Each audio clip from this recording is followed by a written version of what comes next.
اعوذ باللہ من الشیطان الرجیم بسم اللہ الرحمن الرحیم۔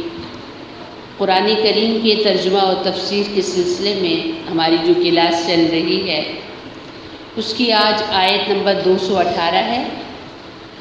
ان الذین، بے شک جو لوگ آمنوا ایمان لائے، والذین، اور جن لوگوں نے ہاجروا ہجرت کی، وجاہدوا، اور انہوں نے جہاد کیا، فی سبیل اللہ، اللہ تعالیٰ کی راہ میں، اولئک، یہ لوگ، یرجون، امید رکھتے ہیں، رحمت اللہ، اللہ تعالیٰ کی رحمت کی، واللہ، اور اللہ تعالیٰ، غفور، بخشنے والا، رحیم، مہربان ہے۔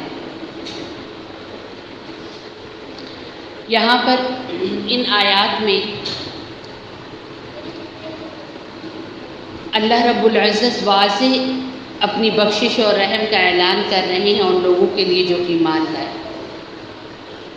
اور پھر یہ ہے ایمان لانا، یہ ہے آمنت باللہ وملائکتہ وکتبہ ورسلہ والیوم الآخر والقدر خیرہ وشرہ من اللہ تعالی والبعث بعد الموت۔ اس کا بھی باقاعدہ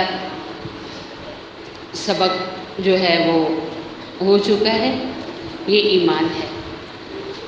جو بندہ بھی کلمہ پڑھے اور پھر ایمان مفصل میں ذکر کری ہوئی جتنی بھی چیزیں ہیں ان کو زبان سے بولے اور دل سے اس کا یقین کرے تو وہ ایمان والے ہو گئے۔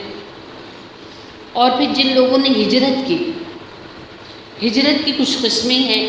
ایک تو یہ ہے کہ انسان کسی ایسی جگہ رہتا ہو جہاں پر اچھا ماحول نہیں ہے، گناہ بہت زیادہ ہیں، وہاں اپنی مذہبی زندگی محفوظ نہیں ہے، تو پھر اس جگہ کو چھوڑنے کا حکم ہے۔ وہاں سے انسان اگر چلا جائے تو یہ بھی ہجرت ہے۔ اور ایک ہجرت جیسے صحابہ اکرام رضوان اللہ تعالی علیہم اجمعین نے اللہ کے رسول علیہ الصلوۃ والسلام کے ساتھ فرمائی، مکہ سے مدینہ کی طرف سب سے بڑی ہجرت تھی وہ۔ ایسی حالات کسی جگہ پر اگر ہو جائیں اور وہاں پر اپنا مذہب اور مذہبی زندگی غیر محفوظ ہو تو پھر ایسی جگہ سے دوسری جگہ انسان چلا جائے تو اللہ تعالیٰ اس کی برکت سے پھر جہاں جائے گا وہاں اس کے لیے بہت آسانی فرمائیں گے۔ جیسے صحابہ نے مکہ کو چھوڑا، مکہ سے ہجرت کر کے گئے تو اللہ رب العزت نے مدینہ طیبہ جیسا خوبصورت شہر عطا کیا، اور پھر اللہ نے پلٹ کر واپس مکہ بھی دے دیا۔ اور ایک ہجرت یہ ہے کہ انسان گناہوں بھری زندگی سے توبہ طائب ہو اور نیکیوں کی زندگی گزارنے کا عزم کرے، ارادہ کر لے۔ تو جو انسان بھی کسی بھی وقت خیال آ جائے، یہ مت سوچے کہ اب تو بہت وقت گزر گیا ہے، میں نے اتنے غلط کام کر لیے ہیں، اب کیا توبہ کرنا۔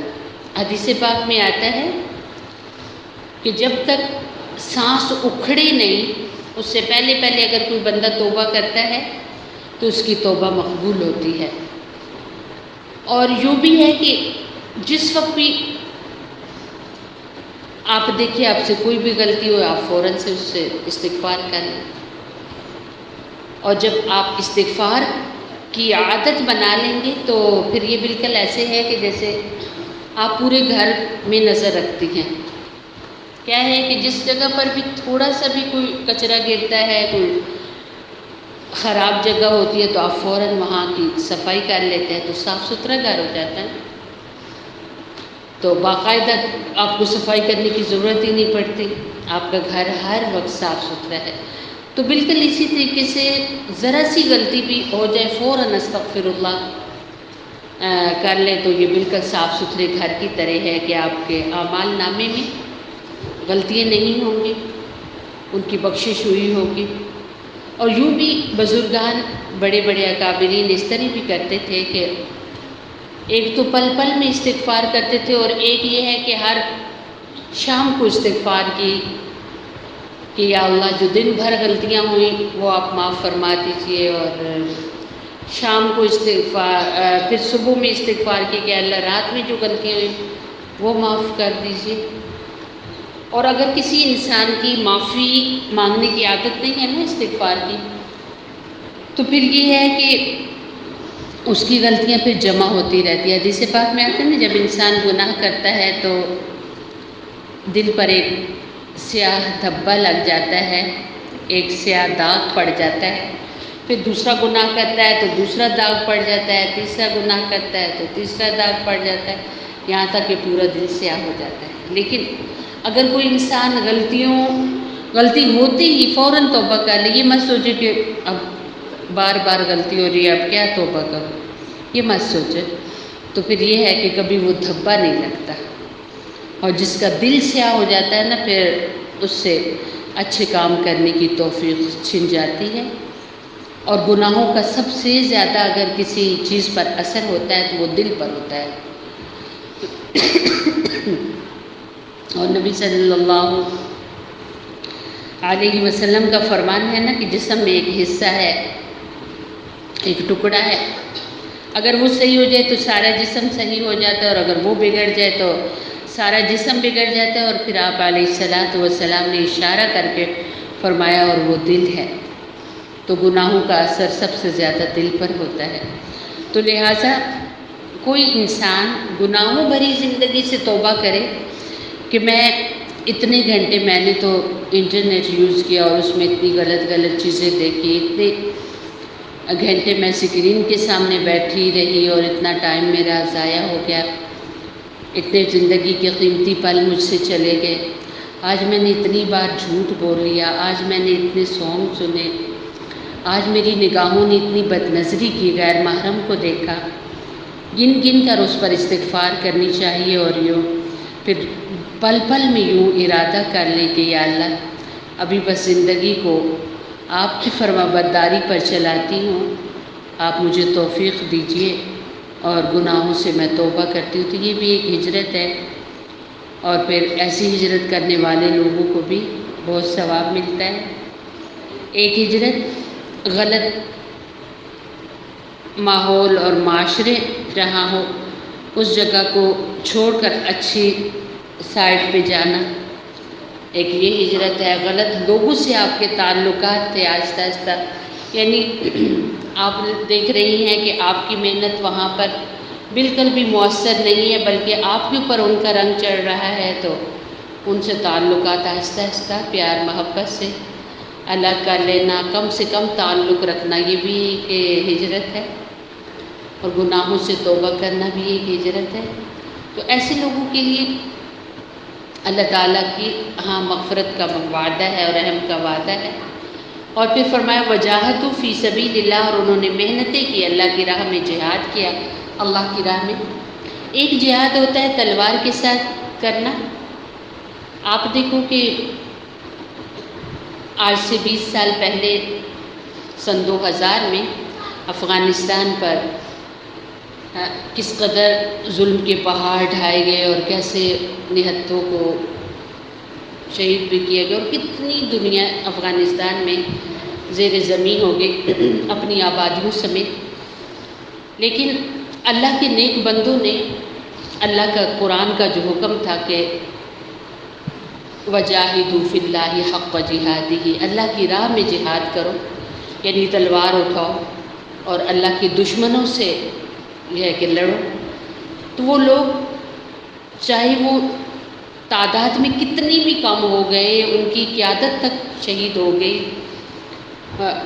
اس کے باوجود انہوں نے اپنا یہ عمل نہیں چھوڑا۔ تو اللہ رب العزت نے دیکھیں آج انہی نہتے لوگوں کو اور انہی کو جن کے بارے میں کہا جاتا تھا کہ یہ بوریا نشین ہیں، اللہ تعالیٰ نے پورے افغانستان پر ان کو فتح عطا کی، اور پورے افغانستان پر اسلامی پرچم لہرا رہا ہے۔ اور انہوں نے صحابہ اور رسول اللہ صلی اللہ علیہ وسلم کے دور کی یاد تازہ کی کہ رسول اللہ صلی اللہ علیہ وسلم نے جب مکہ مکرمہ کو چھوڑا تھا تو کیا تھا کہ آپ کے گھر کا معاشرہ تک تھا کافروں نے آپ کے گھر کو گھیرے میں لیا ہوا تھا، اور جو ان کے ہتھے چڑھتا تھا بندہ وہ اس کو انتہائی تکلیفیں دیتے تھے۔ تو اس عالم میں مکہ سے ہجرت مدینہ کی طرف ہوئی، لیکن جب اللہ رب العزت نے 8 ہجری میں دوبارہ سے اپنا گھر اور مکہ مکرمہ فتح کر کے نبی اکرم صلی اللہ علیہ وسلم کو دیا، تو آپ علیہ السلام جب داخل ہوئے تو اسی طریقے سے آپ بہت ہی عاجزانہ طور پہ داخل ہوئے، اور آپ نے سب کے لیے اعلان کر دیا کہ معافی ہے۔ تو آپ دیکھو کہ افغانستان کے جو ہمارے بزرگ ہیں، جو بڑے ہیں، جو آرمی ہے وہاں کی، جو اللہ کی آرمی ہے، وہ دیکھو کہ ایک وقت تھا عوام نے ایک طریقے کا ساتھ دشمن کا دے دیا، اور پھر وہاں سے اسلامی حکومت ہٹ گئی، اور کچھ جگہیں مسلمانوں کے پاس تھی، زیادہ تر عوام اہل غیر کے ساتھ ہو گئی۔ لیکن جب اللہ رب العزت نے 20 سالوں کے بعد وہ وطن انہیں فتح کر کے دیا، تو وہ جب دارالحکومت میں داخل ہو رہے تھے تو اسی طریقے سے عاجزانہ طور پہ اور آنسو بہاتے ہوئے اور عام لوگوں کو معافی کا اعلان کرتے ہوئے کہ سب کے لیے معافی ہے۔ جہاد اتنی بڑی دولت ہے، جہاد اتنا بڑا اللہ رب العزت کا احسان ہے انسانیت پر، کہ آپ دیکھو کہ کافر جب داخل ہوا تو اس نے کوئی آبادی نہیں چھوڑی جہاں پر اس نے شہادتوں کے انبار نہ لگائے ہوں، اور عورتوں کی کس طرح عصمت دری ہوئی، عصمتیں لوٹی گئی۔ لیکن اللہ کی جماعت اور اللہ والے جب وہاں آئے تو پھر لوگوں نے دیکھا کہ کہیں پر بھی تلوار اٹھانے کی نوبت نہیں آئی، اور کسی پر بھی کوئی ظلم نہیں ہوا۔ اور جس دن انہیں فتح ملی دوسرے ہی دن تمام اسکول کھل گئے، بچے اسکول جانا شروع ہو گئے، بچے جانا شروع ہو گئے، سارے بازار کھل گئے، اور پھر سے وہ سارا کام شروع ہو گیا۔ اپنی زندگی ان کی اسی طریقے سے جیسے چل رہی تھی ایسے چلنا شروع ہو گئی۔ لیکن اسلامی مسلمان حقیقت میں اللہ والے لوگ آئے، اور انہوں نے اللہ تعالیٰ کے نظام کو اللہ کی زمین پر نافذ کیا۔ تو یہ ہے کہ جہاد بہت بڑی دولت ہے۔ لوگوں نے اہل غیر، چونکہ ہماری زیادہ تر لوگ انہی سے کے زیر اثر ہے نا، ان سے اثر لیتے ہیں، اور انہی کی تعلیمات کا زیادہ مسلمانوں کے اوپر ایک رعب ہے۔ تو مسلمان سمجھتے ہیں کہ جہاد جو ہے یہ ایک طرح کا فساد ہے، اور ایک طرح کی، یعنی وہ لوگ آئے جب تو انہوں نے کوئی جگہ نہیں چھوڑی، اور اس قدر انہوں نے تباہ و برباد ایک طرح کا پورا ملک کر دیا تھا۔ وہ دہشت گرد نہیں تھے، لیکن مسلمان جو پرامن داخل ہوئے اور سب کو عام معافی دے دی۔ ان سے تو لوگ معافی مانگتے تھے تو جواب میں وہ گولی دیتے تھے، اور انہوں نے عام معافی دے دی۔ تو یہاں سے پتہ چلا کہ جہاد کیا چیز ہے اور اس کے کتنے اثرات ہوتے ہیں۔ جہاں پر دشمن نہ باز آئے، کیونکہ اللہ کے رسول علیہ الصلوۃ والسلام کے دور میں بھی صحابہ اور اللہ کے پاک پیغمبر علیہ السلام خود بھی کتنی جنگوں میں تشریف لے کے گئے، اور پھر صحابہ بھی جب لے کے جاتے تھے، تشریف لے جاتے تھے جنگ کے لیے، تو عام اعلان ہوتا تھا کہ بچوں اور خواتین اور بزرگوں کو جنگ سے علیحدہ رکھا جائے گا، ان کے اوپر جنگ والا کوئی قانون نہیں ہوتا تھا۔ تو جہاد یہ ہے۔ تو ایک جہاد تو یہ ہے کہ آپ کافروں سے لڑیں، اور دوسرا جہاد ایک اسے کہتے ہیں نا جہاد بالسیف، تلوار کے ساتھ جہاد کرنا، اور اللہ تعالیٰ نے اس کے اثرات آج دیکھتی آنکھوں کو دکھائے ہیں کہ ایک وہ لوگ جن کے ہاتھوں میں صرف قہوہ ہوتا تھا، یعنی جو لوگ قہوہ پینے والے ہیں، جن لوگوں کے بارے میں آتا ہے کہ جن کے پاس جو ایک بوریا نشین ہیں، جن کے پاس زمین دوز گھر ہیں، جن کے پاس بہت بڑے بڑے محلات نہیں ہیں، آج بڑی بڑی سپر طاقتیں ان سے بات کرنے کے لیے ترستی ہیں۔ اللہ تعالیٰ نے ایک ایسا درجہ دیا اور ایسا مقام دیا۔ ایک جہاد ہے تلوار والا، اور ایک جہاد ہے نفس والا، جہاد بالنفس، کہ اپنی ذات کے ساتھ جہاد کرنا۔ ایک بندہ کلمہ پڑھتا ہے اور وہ یہ سمجھتا ہے کہ بس میں کلمہ پڑھنے کے بعد یہ ہے کہ نمازی پکی بن جاؤں اور پردہ کرنے لگ جاؤں اور اچھا اخلاق میرا ہو جائے، گھر کی زندگی، گھریلو زندگی میری اسلامی ہو، باہر کی زندگی میری اسلامی ہو۔ ایسا ممکن نہیں ہے۔ بعض دفعہ اچھا گھر کا ماحول ہو تو انسان بالکل ویسا ہی ہو جاتا ہے جیسے پڑھتا ہے. بعض دفعہ ماحول نہ ہو تو انسان اس سے بھی بدتر زندگی گزارتا ہے. آپ مدرسے میں بیٹھ کر کتنی لپٹی لپٹائی ہوتی ہیں، لیکن باہر جب نکلیں گے تو آپ کو ہوش نہیں آپ کا دوپٹہ کہاں ہے، آپ کو ہوش نہیں آپ کے پاؤں کی کتنی آواز آ رہی ہے، آپ کو ہوش نہیں آپ کیا بول رہے ہیں. تو اس طرح کی جو ایسی جو جسمانی عادات بن چکی ہوں کہ بالوں سے لے کر پاؤں کے ناخنوں تک کہیں سے بھی اسلام کی کوئی حکم نظر نہ آتا ہو، تو اس کو کیسے درست کرنا ہے؟ یہ ہے جہاد بن نفس، خود کے ساتھ جہاد کرنا، محنت کرنا. آپ کا دل اتنا چاہے گا کہ آپ دوپٹہ رکھے سائڈ پہ اور آپ ننگے سر گھومے پھریں، لیکن آپ کہیں کہ نہیں، مجھے کسی صورت بھی دوپٹہ سر سے نہیں اتارنا. آپ کا دل کرے گا آپ جالی کا دوپٹہ پہنو، تو آپ کہو گی کہ حضرت سیدہ عائشہ صدیقہ رضی اللہ تعالی عنہا کے پاس ان کی بھتیجی آئی تھی اور بالکل چھوٹی لڑکی تھی، اور انہوں نے جالی کا دوپٹہ لیا ہوا تھا اور سیدہ نے اس کو اتارا اور پھاڑ دیا، اور بھتیجی کو ایسا دوپٹہ اوڑھایا جس سے بال شو نہیں ہوتے تھے، بال نظر نہیں آتے تھے. تو یہ آپ کا ذہن تو کہے گا، آپ خود کہیں گی کہ جیسے سب لباس پہنتی میں بھی ویسے ہی پہنوں. سب پاؤں میں پائل پہنتی ہیں، چھن چھن کی آواز آ رہی ہوتی ہے، مجھے بھی پہننی چاہیے، کیونکہ سارے جو پہنتے ہیں. آپ شادی میں گئے اور ہوٹل میں داخل ہوئے تو سب کو دیکھا ان کے دوپٹے اترے ہوئے، آپ نے بھی ذرا بالوں کو نیچے سے کاٹ لیا، چھوٹے چھوٹے کر لیا اور دوپٹہ گلے میں ڈال لیا. تو اب کیسے ہوگا کہ آپ ایک قرآن پڑھنے والی، ترجمہ و تفسیر پڑھنے والی بچی ہیں، آپ کا بھی دوپٹہ اترا ہوا، اور ایک ایسی بچی جس نے کبھی قرآن کھولا نہیں اس کا بھی دوپٹہ اترا ہوا ہے، تو کیسے آپ کے سر پہ دوپٹہ آئے گا؟ ایسے آئے گا کہ ہماری ماں سیدہ فاطمہ الزہرا رضی اللہ تعالی عنہا جو ہیں، ان کے سر سے تو سوتے وقت بھی دوپٹہ نہیں اترتا تھا. تو میرے سر سے اتنی پبلک کے سامنے میں دوپٹہ اتار کے جا رہی ہوں. اور ہمیشہ یاد رکھو کہ جو کفن ہے نا ہمارا، اس میں اللہ تعالیٰ کے نبی صلی اللہ علیہ وسلم نے ہمیں جو، ویسے تو 3 کپڑے ہیں نا کفن کے، لیکن عورتوں کے 5 کپڑے ہیں.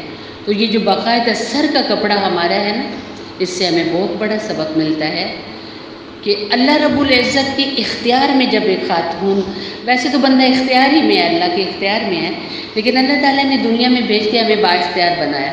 تو ایک بہت بڑا سبق ہے کہ جب تمہارے اختیار میں تھا تم نے دوپٹہ نہیں لیا، لیکن ہمارے اختیار میں جب آیا تم حرکت بھی نہیں کر پا رہی ہو، تم بیٹھ بھی نہیں سکتی ہو، چل بھی نہیں سکتی ہو، لیکن ہم تمہارے سر پہ دوپٹہ دلا کر لا رہے ہیں. اور کس جگہ پر لا رہے ہیں؟ منا مٹی کے نیچے.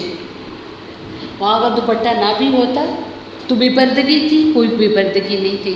لیکن اسلام کا کتنا خوبصورت ایک فعل ہے، عمل ہے عورتوں کے لیے کہ جب آپ ڈھکے چھپے 3 چادروں میں، یعنی آپ جب ازار ہے، لفافہ ہے، کفنی ہے، آپ اس میں لپٹے ہوئے ہیں، اس کے باوجود آپ کے سر کا دوپٹہ الگ سے ہے اور آپ کو اڑوایا جاتا ہے باقاعدہ. تو کتنا بڑا درس ہے کہ دوپٹہ کتنا اہم اور ضروری ہے کہ آپ اس سے کسی وقت بھی نہ اپنے سے جدا کریں، کہ دوپٹہ اللہ نے ایک عظمت دی ہے آپ کو. تو یہ کیسے آپ لے سکیں گے؟ جب آپ خود پر محنت کریں گے. تھوڑا سا وقت آپ کو لگے گا. تو وہ ترکی کی 2 لڑکیاں تھیں نا، تو باہر سے آئی، دونوں ہی مسلمان تھی، ایک ترکی والی تھی اور ایک، کیونکہ ترکی میں بھی الحمدللہ مسلمان اور صحیح معنوں میں مسلمان خواتین عمل کرتی ہیں. تو اس نے دوپٹہ نہیں پہنا ہوا تھا اور دوسری نے اسٹالر سا لیا ہوا، تو صحیح اپنے آپ کو پیک کیا ہوا تھا، اپنے دوپٹے کو اپنے بالوں کو چھپایا ہوا تھا. تو وہ باہر سے آنے والی کہنے لگی کہ دیکھو گرمی کتنی ہے اور تھوڑی دیر کے لیے اتار لو دوپٹہ. تو کہنے لگی کہ میں نے پڑھا ہے کہ، اور پھر میری روایت ہے کہ خواتین اسلام سر پہ دوپٹہ لیتی ہیں. جب تم اپنے نفس کو دوپٹہ اتار کر خوش کر سکتی تو میں کیوں نہ دوپٹہ لے کر اپنے نفس کو خوش کروں. تو دوپٹہ بڑی اہم ضرورت ہے انسان کی. دوپٹہ کیا، سب کچھ، آپ کا پورا لباس، آپ کا بول چال، آپ کا رہن سہن، بہت ساری ایسی غلطیاں جو آج نوجوان بچیوں میں پائی جاتی ہیں، ان میں ایک غلطی جو پائی جاتی ہے وہ جھوٹ کثرت سے ہے۔ آپ بات بات میں جھوٹ بول دیتی ہیں، کیوں دیر سے، کیوں نہیں سبق یاد کے کیا تھا، حالانکہ کیا ہی نہیں، سبق کھولا ہی نہیں ہے قرآن، کیا تھا بس یاد نہیں، وہ یاد کرتے ہیں بھول جاتا ہے، یہ بھی کوئی بات ہے کہنے کی؟ یہ ابھی جو خاتون آئی تھی وہ کیا مجھے کہہ رہی تھی کہ وہ اپنے بچوں کا بتا رہی تھی کہ ان کے سارے بچے بڑے ذہین ہیں، تو وہ کہہ رہی تھی کہ میں نے خود آزمایا ہے کہ ذہانت کب آتی ہے، جب فجر کی نماز پڑھ کے نہ سو۔ تو کہتی ہے ہم کبھی بھی نہیں سوئے فجر کی نماز پڑھ کے، فجر کی نماز پڑھنے کے بعد جو لوگ سوتے ہیں نا تو وہ کند ذہن ہوتے ہیں، تو آپ دیکھ لو کہ اگر آپ سوئیں گے تو پھر تو آپ کو یاد کچھ بھی نہیں رہے گا، اور اگر آپ جاگیں گے فجر کے بعد تو پھر آپ ذہین ہوں گے اور یہ ہے کہ آپ کو یاد رہے گا۔ تو یہ سب چیزیں کیسے آتی ہیں جب یعنی فجر کے بعد اب جاگنا ہے نا، تو میں جھوٹ پہ بات کر رہی تھی، آپ آرام سے کہہ دیتے ہیں کہ بھی ہم نے تو پڑھا تھا اب یاد نہیں ہوا۔ نہیں، سچ بولو، دنیا ادھر کی ادھر ہو جائے، سچ بولو۔ سچ نے اتنے اونچے عالی مراتب دیے ہیں، اتنے اونچے عالی مقام دیے ہیں لوگوں کو کہ حضرت شیخ عبد القادر جیلانی کے بارے میں آتا ہے کہ ولایت کے مقام پر وہ ولی جو بنے ہیں نا وہ سچ کی بدولت بنے ہیں۔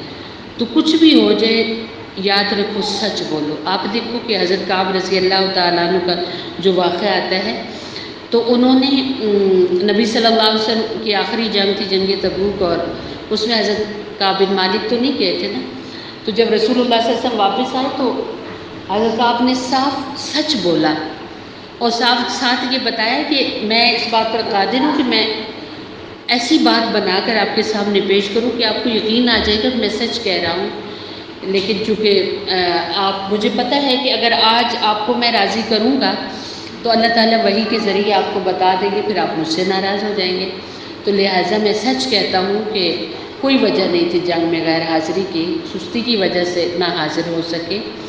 تو 50 دن تک ان سے نبی صلی اللہ علیہ وسلم اور صحابہ نہیں بولے تھے، لیکن اللہ تعالیٰ نے 50 دنوں کے بعد ان کی جب برات نازل فرمائی اور ان کی توبہ کو قبول کیا تو کتنا اونچا مقام دیا کہ اللہ تعالیٰ نے خود ان کو سلام بھیجا۔ سبحان اللہ، یہ سچ کا اتنا بڑا انعام ہے کہ انسان اللہ کے سلام کا مستحق ہوتا ہے۔ تو کیسے سچ آپ بولیں گے؟ آپ اپنے ساتھ ایک جہاد کریں گے، آپ کا اتنا دل چاہ رہا ہے یہ بھی بات کر لو اور وہ بھی بات کر لو، پھر آپ کہیں نہیں مجھے تو بس سچ بولنا ہے۔ ہر روز نا ایک نیکی کے لیے ٹھان لو کہ آج بس یہ کرنا ہے، اور پھر اپنے اوپر محنت کرو شام تک۔ آپ دیکھو آپ کا کھانے کو کچھ دل کرتا ہے، حالانکہ آپ کو پکانا نہیں آتا، آپ کوشش کر کے نیٹ سے نکال کے لوگوں سے پوچھ کے آپ وہ چیز بنا ہی لیتے ہو نا۔ آپ نے کسی طرح کا ڈیزائن اپنے کپڑوں کو دینا ہو تو آپ پوچھ کے کر ہی لیتے ہیں نا کہ یہ مجھے کیسے بنانا چاہیے، یہ کیسے کرنا چاہیے۔ تو ایسے ہی اپنے اوپر محنت کرو اور ایک نیکی کو اپنی زندگی میں لاؤ، اور محنت کرنے سے، جہاد کرنے سے نیکی جو ہے وہ اللہ عطا کرتے ہیں۔ آپ دیکھو میں نے جیسے کہ بتایا کہ آج سن 2021 میں اور اگست کے مہینے میں اللہ رب العزت نے کتنی بڑی جہاد کے صدقے ایسی دولت عطا کی مسلمانوں کو کہ اتنی بڑی فتح ملی ہمارے مسلمانوں کو۔ تو ایسے ہی جب انسان اپنی ذات کے ساتھ بھی جہاد کرے گا تو اللہ تعالیٰ فتح دیں گے۔ اولئک، یہ لوگ یرجون، امید رکھتے ہیں، رحمت اللہ، اللہ تعالیٰ کی رحمت کی، یعنی کون لوگ اللہ کی رحمت کی امیدوار ہیں، کنہیں اللہ کی رحمت کا یقین ہے؟ جو لوگ ایمان لائے، جنہوں نے ہجرت کی اور جنہوں نے اللہ کی راہ میں جہاد کیا، تو یہ لوگ۔ اور ایک جہاد کیا ہے؟ آپ جو پڑھنے آتے ہیں قرآن، علم دین سیکھنے آتے ہیں، یہ بھی ایک جہاد ہے۔ اور ایسے مجاہد کے قدموں کے نیچے فرشتے اپنے پروں کو بچھاتے ہیں، اور ایسا مجاہد جو اللہ کی راہ میں علم حاصل کرنے آتا ہے، چاہے وہ بچہ ہو یا بڑے اٹھ کے ہو، کم سے نہ ہو، اللہ رب العزت ایسوں کے خاندانوں کو بخش دیتے ہیں۔ وہ ایک خاتون کے بارے میں آتا ہے نا کہ وہ پہلے دوزخ میں تھی، پھر کسی نے خواب میں دیکھا کہ وہ جنت میں سبز عبایا پہنے ہوئے جنت کے درمیان ٹہل رہی ہے۔ تو کسی نے اس سے پوچھا کہ ہم نے پہلے آپ کو دیکھا تھا، آپ تو آگ میں تھے، تو کیسے یہ جنت اللہ تعالیٰ نے آپ کو عطا کی، کیا عمل کیا آپ نے؟ یہاں تو عمل کر نہیں سکتا انسان۔ تو وہ کہنے لگی میں نے تو عمل نہیں کیا، میری نواسی نے بسم اللہ الرحمن الرحیم سیکھی ہے، میری بیٹی کی بیٹی نے بسم اللہ الرحمن الرحیم سیکھی ہے، تو اللہ پاک نے اس کے صدقے سے اور اس کی بدولت سے مجھے دوزخ سے نکال کر جنت میں اتنا عالی مقام دیا ہے۔ سبحان اللہ۔ تو یہ بھی بہت بڑا جہاد ہے۔ جب بھی آپ نکلو تو اپنے ذہن میں یہ سوچو کہ نبی صلی اللہ علیہ وسلم کے دور میں بھی کچھ لوگ تھے جو کافروں سے جنگ کرنے جاتے تھے، اور کچھ لوگ دین حاصل کرتے تھے، اور بہت بڑے رتبے ہیں دونوں کے۔ واللہ، اور اللہ تعالیٰ غفور، بخشنے والا، رحیم، مہربان ہے۔